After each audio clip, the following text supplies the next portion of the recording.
Selamat sejahtera, nama saya Morgan P.K. Shankar. Saya Glenn Gilbert. Nama saya Nabila binti Jalim. Saya Gangishori, anak perempuan Armugam. Nama saya Mas Udazra binti Hamid. Saya Mimi Maisara binti Sumardi. Nama saya Fatin Farhana Wong. Hai, nama saya Brenda Riki. Hai, nama saya Muhammad Faris dan Yabi Abdul Hakim. Dan hai, nama saya Renfel Venus Raymond.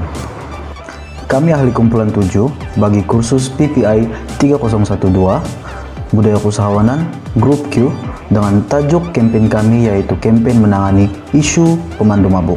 Kumpulan kami akan menghuraikan perkara-perkara yang berkaitan dengan isu pemandu mabuk. Tidak dapat dinafikan lagi bahwa kes kemalangan jalan raya yang melibatkan pemandu mabuk semakin meningkat dalam negara kita. Mengapa hal ini berlaku?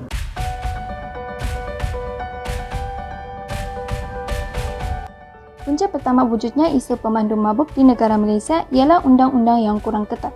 Walaupun kerajaan sudah memindah Akta Pengangkutan 1987 dengan menaikkan hukuman maksimum sedia ada daripada denda RM20,000 dan penjara 10 tahun kepada denda RM100,000 dan penjara 20 tahun, masih juga ada terdapat kes pemandu mabuk yang berlaku di Malaysia. Hal ini menunjukkan bahawa undang-undang yang kurang ketat membuatkan pemandu mabuk tidak berasa takut untuk melakukan kesalahan. Seterusnya, punca lain bagi wujudnya isu pemandu mabuk di Malaysia ialah disebabkan oleh sesetengah individu yang menjadi mabuk setelah meminum arak secara berlebihan dan tidak terkawal semasa menghadiri sesuatu perayaan atau sambutan di mana arak adalah dihidangkan. Keadaan ini telah menyebabkan individu tersebut untuk berada di bawah pengaruh alkohol, namun pada masa yang sama perlu memandu kenderaan untuk pulang ke rumahnya. Punca terakhir wujudnya isu pemandu mabuk di Malaysia ialah sikap pemandu yang tidak berdisiplin dan berhemah. Pemandu yang tidak mematuhi peraturan jalan raya boleh mengakibatkan kemalangan jalan raya berlaku. Kandungan alkohol dalam aliran darah membolehkan seseorang gagal untuk mengawal kenderaan dengan baik. Oleh itu, sikap cuai seperti ini tidak seharusnya diamalkan oleh masyarakat supaya dapat menangani isu ini.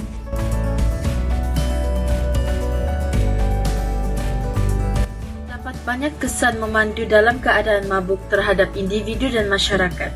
Antara kesannya ialah penglihatan pemandu akan terjejas. Kesan pengambilan alkohol terhadap penglihatan pemandu adalah ia akan melambatkan fungsi mata, mengubah pergerakan mata dan persepsi visual. Malahan, pengambilan alkohol mungkin mengakibatkan penglihatan pemandu kabur. Penglihatan pemandu juga akan terjejas pada waktu malam. Hal ini akan menyebabkan kemalangan jalan raya berlaku. Yang kedua adalah pemandu akan hilang tumpuan yang baik apabila memandu. Pemandu yang berada dalam pengaruh alkohol akan berasa hayal dan mabuk serta tidak dapat memberi daya tumpuan yang baik apabila memandu. Akibatnya, pemandu akan memandu dalam keadaan yang berbahaya dan bertindak mengikut emosi yang boleh mengundang kecelakaan jalan raya. Kesan yang seterusnya, individu bakal berdepan dengan hukuman yang berat. Di Malaysia, mengikut undang-undang yang sedia ada, individu yang memandu dalam keadaan mabuk akan dikenakan tindakan mengikut Seksyen 45A-1 Akta Pengangkutan Jalan 1987 yang memperuntukkan hukuman denda tidak kurang RM1,000 dan tidak melebihi RM6,000 atau penjara tidak melebihi 12 bulan. Selain daripada itu, jika pemandu tersebut memandu dalam keadaan mabuk dan menyebabkan kematian, individu tersebut boleh dijatuhkan hukuman di bawah Seksyen 44 di bawah Akta Pengangkutan Jalan 1987 yang memperuntukkan hukuman denda maksimum RM10,000 dan maksimum penjara selama 12 bulan.